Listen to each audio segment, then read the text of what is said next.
All right. So now I'm designing the system, or maybe I've been invited to be a consultant in some workplace, and they want me to figure out why are people leaving our work, or why are people making so many mistakes? What are you going to actually do? So you typically want to measure things, and here's a little philosophical thing on the art of measurement. We're in a course now, and theoretically I want to measure at the end of the course, did you learn anything? But I can't put electrodes in your brain and be like, oh, there they are, I see the knowledge right there. So that's ideally what I want to do. I want to measure your learning, but I can't. So instead, measurement is all about coming up with proxies or substitutes. So we have things like exams, and we hope that that's a proxy for the learning. It may or may not be, right? Or we say, I'm interviewing candidates for the position. I'm going to Zoom with somebody in a 10-minute interview and decide that's a proxy for will the person be a good performer at my company. And is it a good proxy or not, right? We know from studying HR that the best way to do interviews and not be biased by how attractive the person is, for example, the best way to do interviews is to have the same questions in every interview, right? So there's sort of bias that can come up. So if you are good at this, that's major money for you, right? If you can get good at measuring things when it's impossible to measure the thing you really want to measure. And we've got quantitative and qualitative methods. Right? So I can do typically quantitative is like, okay, what happened? I want to count it. And then the qualitative is like, why did it happen? What were people thinking? I need to understand that. And so usually I've got it divided into task and person. So has anybody worked with physiological data, like EEG and heart rate and this sort of thing? We strap sensors on people? So yeah, so you can do that, and sometimes that's really useful. You can see when people are stressed. We had a study for a while. One of my colleagues was doing firefighter training, and he had a large room where the walls were like screens, like life-size screens. So the firefighters would come in their gear, and they're all sensored up, and they had to go through a firefighting scenario, like should I enter the house or break the windows or what do I do? And some people would say, oh, that's just a video game. That's not real firefighter training. And the professor would say, look, I've got physiological data that shows that when they enter the house and the smoke and the little visuals start coming down around their eyes, all their body signals spike. So that tells me that they're taking this seriously, like they're sort of getting frightened. And the problem with the physiology, I'm not saying you throw it away, but the hard thing about it is that people have different baselines. Like my EDA is going to be different than your EDA baselines. You got to spend like 5 or 10 minutes baselining me. And my reaction rates are different. People's heart rates are different, how they react. So you got to get all that figured out. Okay. Here's an example of me in an EEG hat, and just some of these different things.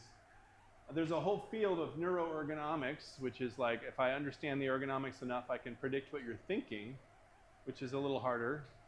And I put down there, be wary, because I'm not saying they're bad or evil, right? But you got to just be cautious about how much you can conclude. So they're good at some things, but not others. The one good thing about this, so for example, EDA is about how much you're sweating, pretty much. And if you have high EDA, that means you are super something. You are super mad, super happy, super embarrassed, super stressed about something. You're super something. And so you start to sweat a little bit, and the EDA goes high. So even though EDA doesn't really tell you what people are feeling, you know that in a normal work environment, you don't really want people to be super something. You want them to just sort of be working smoothly. And so some people have used EDA to say, look, this person is stressed out at work, or this person is in an unusual state. I don't know how they're feeling, but we don't like this state. So we want to watch for EDA spikes. So sometimes you can do that, and it works out, even though you don't exactly know what you're measuring. Okay, now we're going into one of these tools that you can use called cognitive task analysis. There's normal task analysis, like how do you bake this bread? It's got steps. The cognitive task analysis is more what's going on in your head when you're going through the steps. And it's about how people structure knowledge. And this is frequently used when you've got experts at something and you want to figure out what the experts know.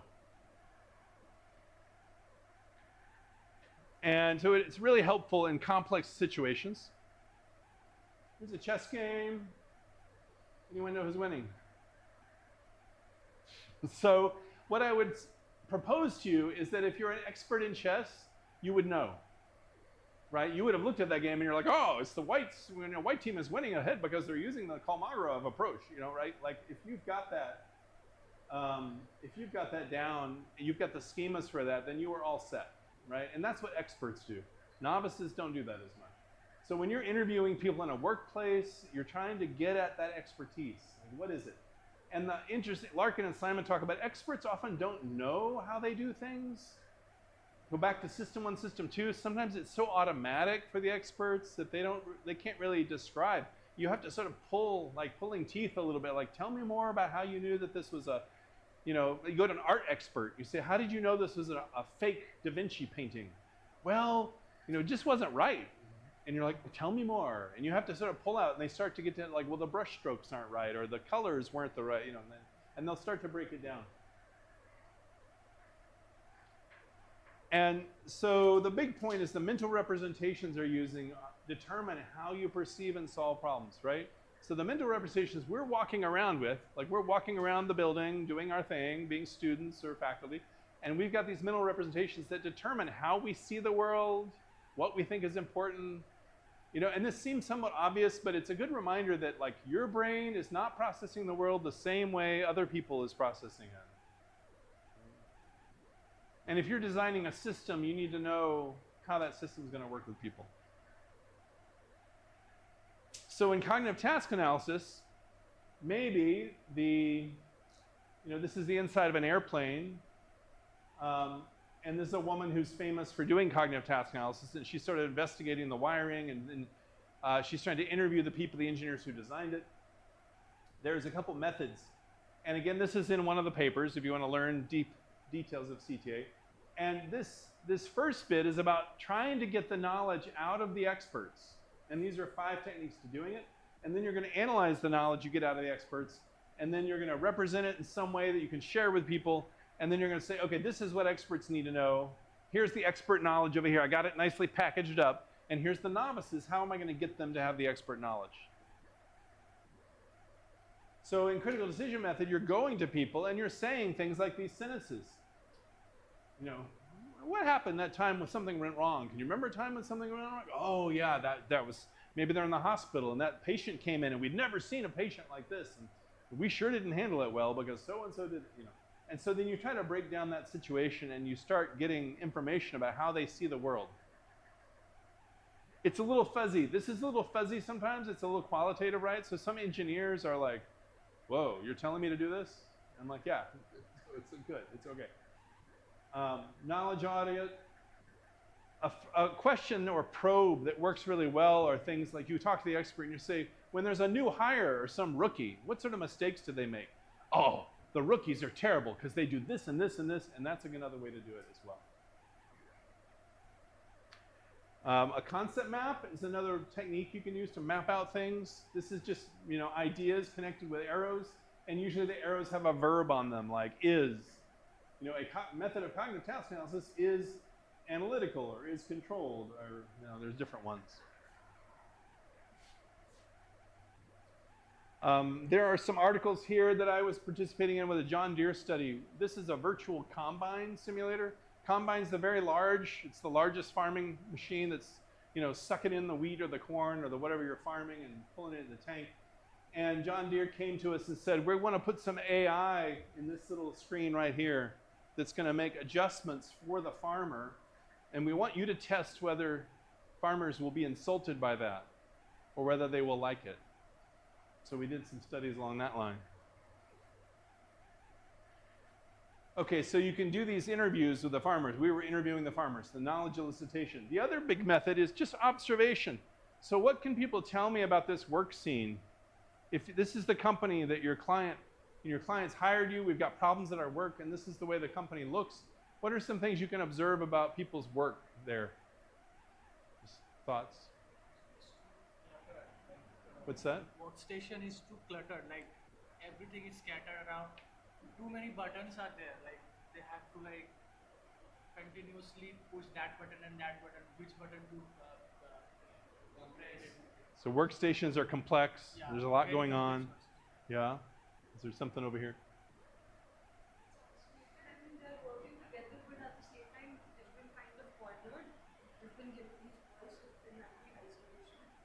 So yeah, they're like in the room, but do they need walls? Maybe they could benefit from walls.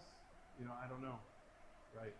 So that's some question about isolated versus collaborative. Where it doesn't look very collaborative, right? So they're not collaborative. Anything else people want to say? Sorry. The cables and the wiring. Yeah, there's all this cable and wiring, so we know that whatever they're doing needs local wiring, but could it be wireless? Maybe they could speed up something. Maybe that's a problem. Maybe it's not, right? I don't know. Anything else? Do you think it's loud or soft in there? Which one? Noise. You think there's some noise, especially if they're just soldering, it's maybe not so bad. But some of these look like these oscilloscopes, and I don't see them wearing headphones, so it might be like something. I don't. So you can get a lot. The point of this is that you can interview people, but you can also just observe. And if you do this enough, you get to be a trained observer. And here is there's a whole type of observation called document analysis. And so you can go to somebody's desk. This used to be easier when people used paper a lot. Now a lot of companies are like, no more paper. But here's a memo, and if you can't read it, it says policies of limited use of government equipment and telephones. So this lab in the Department of the Interior has this memo about telephone use on government equipment. So if you see that memo like sitting on somebody's desk, that tells you that people were using government phones too much for personal use. So that just tells you that, right? You don't have to even read the document. You just see the title and you're like, oh, there must be an issue here. There must be an issue if people's time is pressured or they can't get time off from work to do their personal calls. So you can observe and infer. You can infer a lot from observation. And my favorite things are the little notes that people make. So if you go to the kitchen in some organization and there's a big note like, please empty the filter, that means that on the coffee maker or team, that means that somebody's not designed a system. Like if you ever see a handwritten note, there's a problem. There's a design problem that's being solved in an attempt by this note. That's another form of analysis. Okay, so let's say you've done all these tools and you've done a cognitive task analysis. What does this give you? Here's some examples. It might, from the John Deere thing, it's like, well, we interviewed farmers who came in to use our farm equipment, and we, observed them, and we counted up things they did, and here was what we know now. And, we watch people in the factory do this, and here are the top cues they seem to pay attention to. We interviewed people, Tostitos are like little crunchy, salty chips, and we interviewed them, here's what they seem to pay attention to. And so it's somewhat qualitative and quantitative, right? It's a little bit of qualitative, like what do people care about, but you're counting it up, you're ranking it by themes. So that's an example of the output. So what I'm hoping you're thinking of is, okay, if I want output like that, there's this thing called cognitive task analysis that I can use, or CTA. I'll pause a minute for questions about cognitive task analysis. I realized I hadn't paused for questions. Anything on your minds? Okay, I'll keep going. This is also good for designing training, right? Because then you figure out the novices, just like you figure out where experts are. You could interview novices about, hey, you're about to learn how to do welding. What do you think it's going to be like? What do you think is going to be hard about it? And then you realize where they need to have their knowledge filled in accurately. Okay, then I'm going to skip that. Okay, the next one is a step up. Cognitive task analysis. That's when I'm sitting, I'm doing my job, and you're like, wow, I wonder what Steven's thinking about when he's doing his job. And after the cognitive task analysis became more popular, other people said, that's not helping me enough. It's nice to know what Steven's thinking when he's doing his job, but Steven is part of a larger workplace. And I need to know about these other factors, like people's motivations and social pressure and all these factors that are not my job and not my task, but that are still affecting me. So then we got to cognitive work analysis. So it's like a step up. And the cognitive work analysis is like, oh, you are part of a system. Like your job is part of a larger system, and you want to analyze all the parts of the system. It gets a little more fuzzy here. Here are these 5 parts of cognitive work analysis. And again, there's an article to read if you want to get more detail. But you're like, okay, this is closer to the cognitive task analysis. This is like, what are they doing? What is the work they're doing? But then this gets into decisions they're making. who is doing it, what are their skills. I'll give you some examples. So I'm going to give you examples of 2 levels of this. This work domain analysis comes in these 2 flavors, abstraction hierarchy or abstraction decomposition. And then the next one is about decision ladders. And so here's 2 examples from a pediatric intensive care, like a hospital clinic, or from a university teaching IT. We're going to see an abstraction decomposition matrix, fancy word. Here's the pediatric care. So the things, if I tell you, hey, there's a pediatric care clinic, the things you're most familiar with are probably down in here, like the physical stuff of the clinic. Like, oh yeah, there's exams like blood tests, and there's infusions, and there's people working like interns and residents, and there's beds. But at the top, you've got like, what are the goals? What are the big overall goals? What's this clinic trying to do? Well, they're trying to improve health, maintain safety, they're trying to not infect people, right? And they're trying to do it cheaply and maintain resources. So these are like 3 driving goals. And some people really like this structure because you can say, well, I got my goals and I got my physical stuff down here and I need to map them nicely in between. And so I'm going to do this little mapping because then I can say, well, hey, I'm trying to like maintain safety of care, but we seem to be getting a lot of infections recently. So what's going on? And maybe the mapping has some gaps.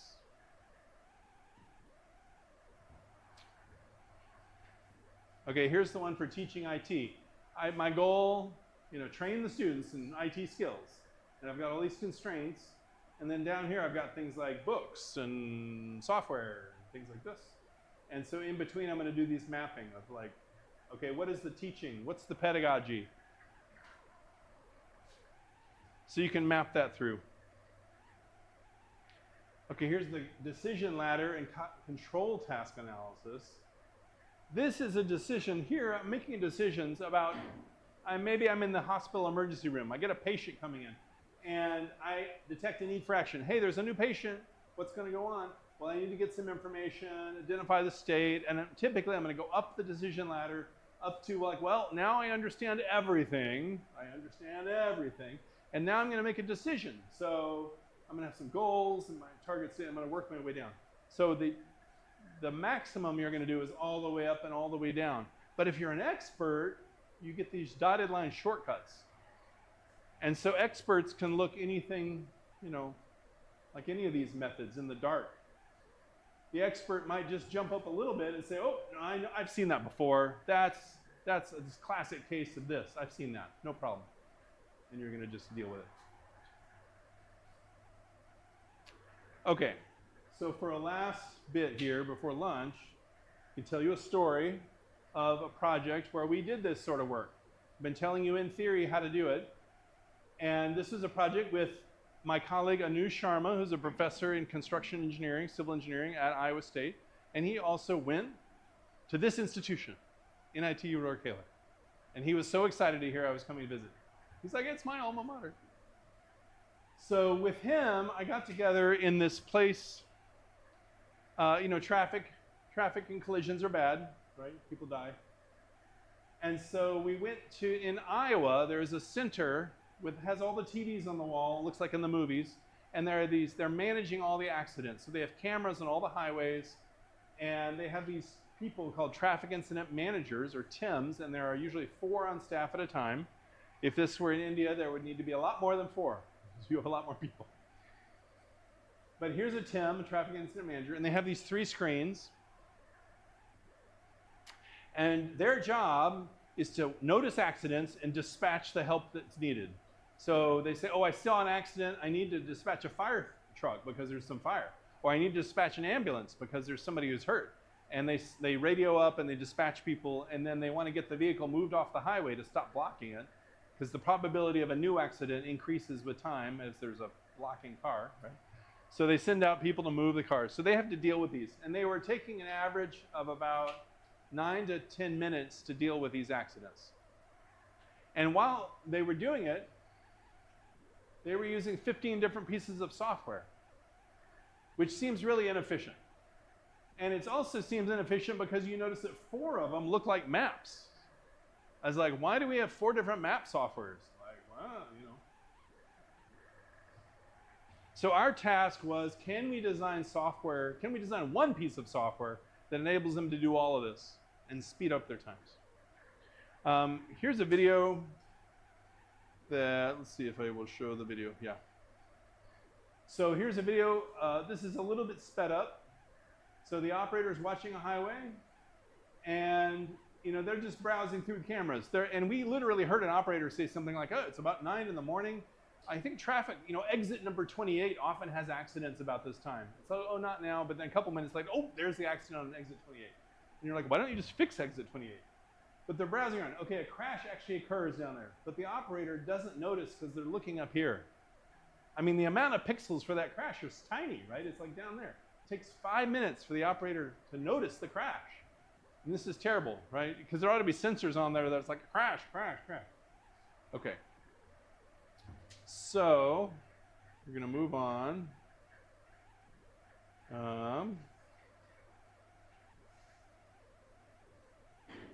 You can imagine, here's what happens across the top. There's an incident reported. It's verified. Somebody's dispatched, hey, send out the fire truck. Somebody arrives on the scene, they clear the roadway. So that's the whole cycle of things that happen. And here's a typical sort of piece of highway software. If you go to Iowa right now, there's this thing called Iowa 511, and you can bring this up on your phone or your laptop, and it'll show you all the stuff going on the highways. People often use this in the winter when it's snowy and icy on the roads, and they've got colors for like, this road is too icy to drive on.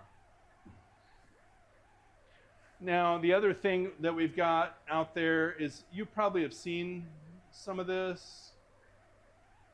Let's see if I can get it to play. Yeah. This is just different systems that identify vehicles. You can see some vehicles go by and they're blue because they're trucks, or other things are red, cars are yellow. And I don't know. Okay, I'll just skip it. But there's different ways to do that. And so we said, okay, we need to analyze what are the TIMs doing during this incident management now. That's the cognitive task analysis. And then what can we do to make it better? Number 2. So we're going to measure them in their natural setting. We're going to document it all. We're going to establish requirements for the new system. So OBS software, like they're using over here to record me now, is one of the most popular software systems out there, used by all the YouTube influencers. It's awesome. Learn it if you want to play with video at all. So we convinced these TIMs who are doing 8-hour work shifts to let us load a hard drive onto their computer and record 3 screens for 8 hours. So we loaded that on the hard drive and recorded what they're doing at work and their audio. And then we used another open source package called Boris, which is for behavior coding. And so in Boris, you load in a video and then you make up keyboard shortcuts. Like, if they're writing a report, you call that R. And then you have a poor person sit there and watch the video, usually at like 3x or 4x. And they're doing like, okay, they're filling out a report, R. Okay, now they finish the report, R again. And then they have all the different keystrokes, and it outputs things like this. So time is on the x-axis. So every time they're using the ATMS, like, oh, they use the ATMS software. When they create an event, here's some time. Here's when they're scanning the cameras. So Boris lets you have point events, like they did this thing here, they did this thing here, or time passing. And it creates these for you. And you have to make a code book so that you know when to hit the R. The code book is defining that. So here's an example of, what does it mean to use an ATMS map? Well, that's when they start interacting with the map and they stop. When they stop, I mean, it sounds simple, but actually it's something you can argue with your friends about and your colleagues. So on our team, we had to argue a bit to settle this out. We also wanted to know what the cognitive load was. Turns out you can have visual load. Like just detecting when something turns red is not a big deal. Reading is harder. Auditory load. Am I just hearing like, oh, I heard a sound? Or is it distinguishing one sound from the other? Oh, that's a blue jay versus a black raven or something. Cognitive load, and then psychomotor load is just motor movements. And so you assign all these VACP values, and so here's some examples. If I'm communicating with other TIMs, I'm basically talking to another TIM at work. It's going to have no visual load because I'm just talking. Auditory is high because I'm talking. Cognitive is high because I'm having to listen to their talk back, and speech is low and socomotor. If I'm composing an email, though, that's going to be high visual because I got to read, nothing auditory, high on evaluation and judgment, and high on manipulation because I'm typing. So that's an example of these loads. And so then what do we get for results? Here is, again, the overview of the timeline with these colors. You're going to detect, verify, respond, manage, incident, clear it. And here were all the steps that we found the TIMs to be doing. And we initially put time on these things where we categorize them as these little hexagons, or medium consequence, high consequence if you don't do this, low consequence if you don't do this. When they're in a box like this, you have to do both, but it doesn't matter what order. But you have to do these first, and then you have to do this. So there's sort of order and sequence in there. And it turned out that they had to file reports 3 different ways. So these are sort of overlapping, and we have time codes on that stuff because we're doing the Boris, and it's telling us how long things take. And we do the task analysis, and we've got things like average time, standard deviation, it's the sigma. And in the end, we recorded, 300 hours of video. We logged and did the behavior coding for about 35 hours of the video, and we would find stuff like, well, about 15% of their time was writing reports. Can we decrease that? About 12% of the time they're talking to other people. Can we automate that maybe with text messages? And we did the VACP thing, categorizing it. If it's really high cognitive load, that's something we want to remove from people if we can. We have some new interface design based on those. And I'm going to just skip through it, but we, new screen for the most frequent, these are drop-down menus for the most frequent views they might want. And for the map, there was a single map interface, and as incidents happen, they would accumulate on the bottom like tickets to be grabbed. So some of these had not been grabbed yet. The orange ones need to be grabbed by somebody. These are tickets that are in progress, being worked on by a TIM.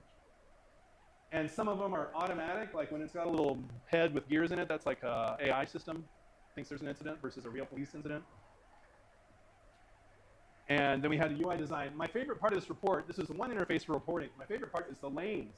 So if there were 3 lanes, you click the lane that the accident happened in, right? So if there are 4 lanes, you get 4 buttons, that sort of thing. So it made it really easy.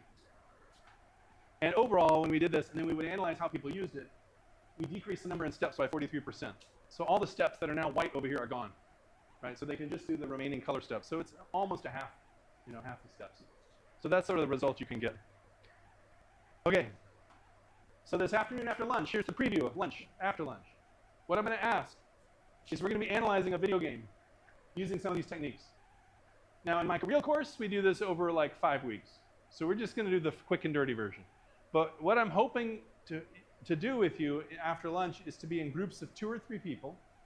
And every group would have 1 person on it at least who is good at some video game on the phone.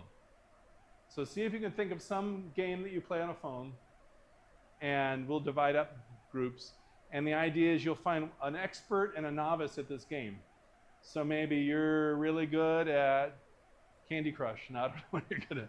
No, Candy Crush, or Tetris or something like this. So some game that you can play on your phone that you're good at, and then you get group members who are not good at it, and they're the novice. So you get an expert to play and a novice to play. You watch what happens, and we do some timing, and we'll analyze it. Does this sound fun? Okay, I can't tell. Okay, but we'll try it out.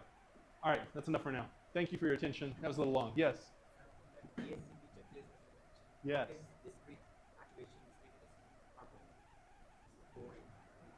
So the good question. So VACP checklist, let's see.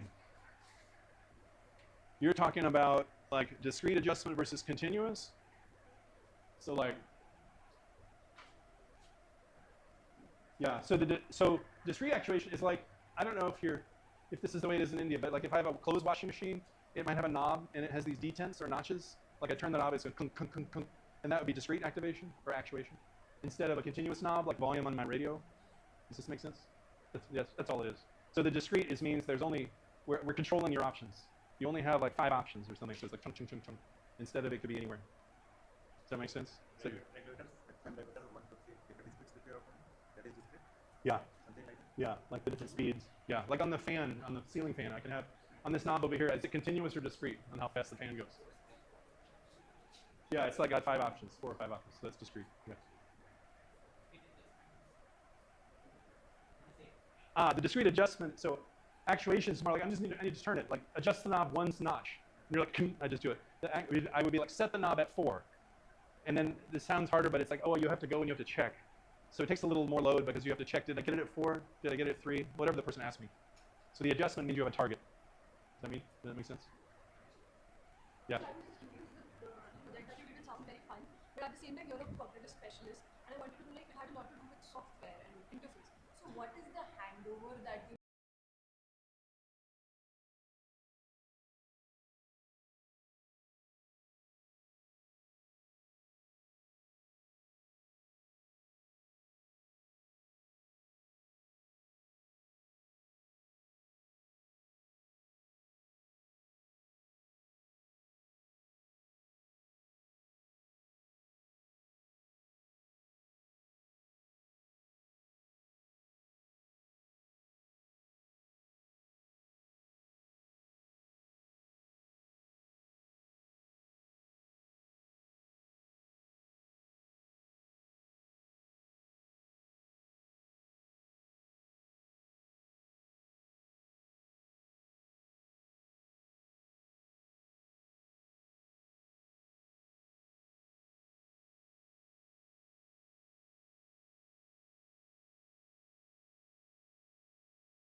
did to the other team? Like, how much were you involved in the UI UX bit or like the mind mapping bit? Like, For the travel incident, yeah. So I was on a team like Anu Sharma I mentioned. He was the one who understands traffic, and he's like civil engineering in cars, and he does all that analysis. And I'm more the user interface person. So I was supervising the team designing the interface, and then we would test it we would go back to the Tims and say, would you use this? Try it out for an hour, and we'd get their data, like, try it out, and they would say, like, I have no idea what this button means. And we're like, oh, and we go redesign it. so it was end till the end, it's the end product that you deliver. That's right. Yeah. Any other questions for lunch? Sorry. You mentioned that Boris. Yeah. How is there software that is capturing all those details, or someone sits and observes all this traffic? Yeah. So when we use Boris, let's see. Yeah. So if I do this, so I can record the video. That's not too hard to record the video, right? I just record it. And then analyzing is the hard part. So Boris is for some human. We had a fleet of 5 undergrads to watch the videos and manually say, oh, they're checking email right now, right? And it's this trade-off. So with AI getting more and more powerful, it could be that you could train some AI to watch the video for you and analyze the human behavior. It's still a little bit of a trade-off for me. Like if you have some undergrads handy, you could say, hey, undergrads, just do this. And it might be more reliable. Now we had to train the undergrads. We got the 5 undergrads, really training them. This is what it looks like to do this behavior. This is this behavior. This is that behavior. And we trained them and tested them with videos like, did you all say that was the same behaviors? Or, we had to have 90% overlap in their answers, or else they weren't good trainees. And that took a while, but I would think it'd still be almost as hard to train AI to do the same thing. But maybe in 5 years it won't be, right? And you could say the AI, hey AI, go tell me when somebody's checking email in this video, and it would be like, right, I don't know. Does that help? Yeah. Yes. I have 2 questions. One was like regarding the working memory bit when we are trying to map how our brain works. And sometimes when we have these diseases like neurological diseases required in like dementia, Yeah. do we use the same model to highlight, okay, this person is lacking working memory or this long-term memory is messed up, or is it just for a healthy mind? Great question. So everything I've told you right now assumes this sort of healthy mind. She's asking about what about dementia and such. But there's conflicting theories about what's happening with dementia. So like if you have a grandparent, if it's Alzheimer's or sort of typical dementia, your long-term memory starts fading from now to back, right? So the person who's 90 years old they may remember first grade really well, right? And they still have all those details. So that's the long-term memory thing, and then the other is the processing. So their working memory is usually shrinking. And so you may say, hey, what do you want to eat today? And they'll say eggs, and then they forget that they just said eggs, 90 seconds later. So that's decreasing. And then the other thing that some people talk about is that their input processing is degraded. So I know one guy who works with a lot of people with dementia, and he's like, don't think that your grandparent is like gone. He says, think instead they're living in a different world with different ways in. So different ways to enter. So he's like, so if you have an older parent, think about the music they heard when they were small children.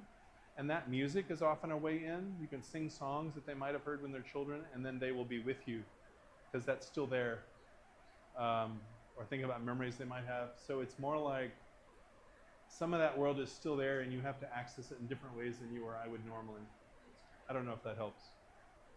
Another question was that when we talk about like healthy responses and like stress levels and cognitive overload, like oftentimes we get better with practice. Yeah.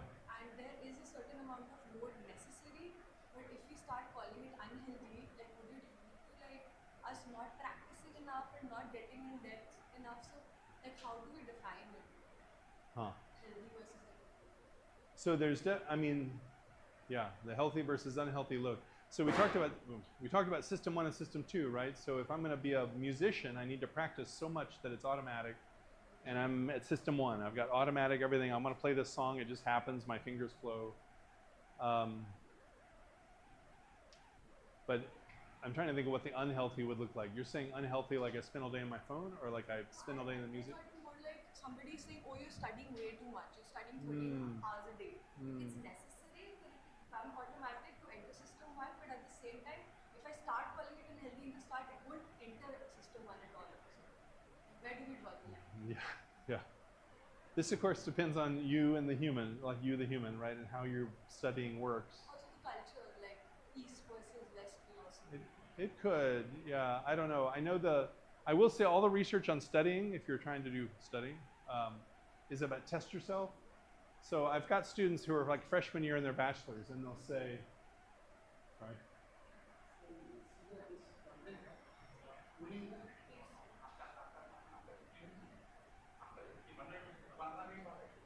Okay. So the freshmen don't know how to study yet. And then I say, how are you going to study for the exam we're going to have next week? And they say, I'm going to review all my notes. I'm like, that's a waste of time. Don't do that. And the way to do it is to test yourself.